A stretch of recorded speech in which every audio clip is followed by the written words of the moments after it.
ছোট থেকে বড় চিকেন খেতে কে না পছন্দ করে। তাই সুইট কিচেন উইথ ভিলফুডের পক্ষ থেকে আমি সুইটি চিকেনেরই একটি রেসিপি নিয়ে হাজির হলাম। তাই আজকে আমি আপনাদের সঙ্গে শেয়ার করব চিকেন কারি রেসিপি।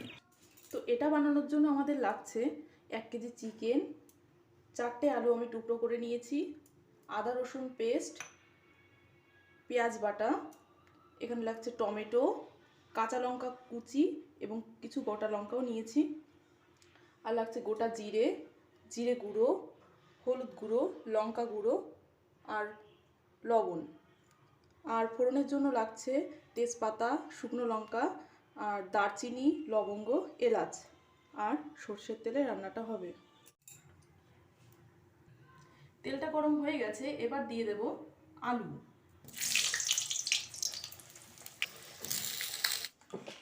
একটু নেড়েচেড়ে নেব। এবার দিয়ে দেব হলুদ গুঁড়ো ও পরিমাণ মতো লবণ। কিছু সময় নেড়েচেড়ে নিয়ে ঢাকা দিয়ে দেব। 5 মিনিট বাদে ঢাকাটা তুলে নিচ্ছি। এবার একটু নেড়েচেড়ে নিচ্ছি।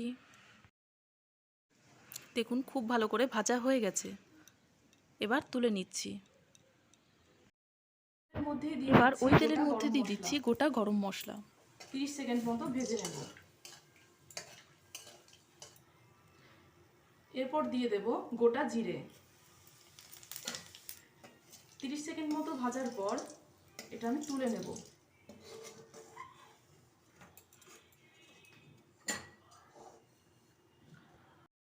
এবার ওই তেলের মধ্যেই আরও 2 চামচ তেল অ্যাড করে দেব। তেলটা গরম হয়ে গেছে, এবার এর মধ্যে দিয়ে দেব তেজপাতা, শুকনো লঙ্কা আর গোটা জিরে ফোড়ন। একটু নেড়ে চেড়ে নেব। এবার দিয়ে দেব পেঁয়াজ বাটা।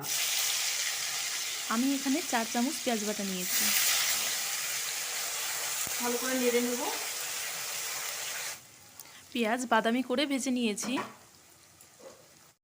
এরপর দিয়ে দেব 2 চামচ আদা রসুন পেস্ট। এখানে আমি আদা আর রসুন একসঙ্গে পেস্ট করে নিয়েছিলাম। ভালো করে নেড়ে চেড়ে মিশিয়ে নেব। এবার এর মধ্যে দিয়ে দিচ্ছি টমেটো কুচি, কাঁচা লঙ্কা কুচি, কয়েকটা গোটা কাঁচা লঙ্কা, হলুদ গুঁড়ো,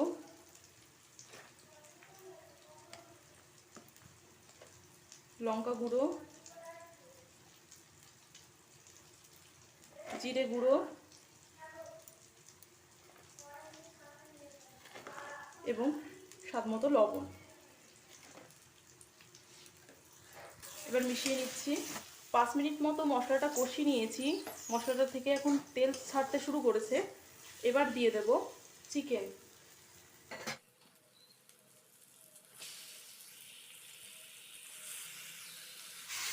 ভালো করে মিশিয়ে নেব। ভালো করে মেশানো হয়ে গেছে, এবার ঢাকা দিয়ে দেব। 1 মিনিট বাদে ঢাকাটা খুলে দেব এবং আলুগুলো দিয়ে দিলাম। এবার নেড়ে নেব এবং খুব ভালো করে কষিয়ে নেব।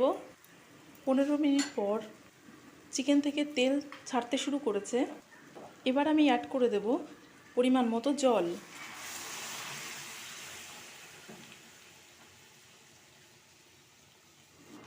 এবার একটু নেড়ে চেড়ে জলের সাথে ভালো করে মিশিয়ে নেব। এবার ঢাকা দিয়ে দেব 15 মিনিটের জন্য। 15 মিনিট পর ঢাকা খুলে নেড়ে চেড়ে নেব।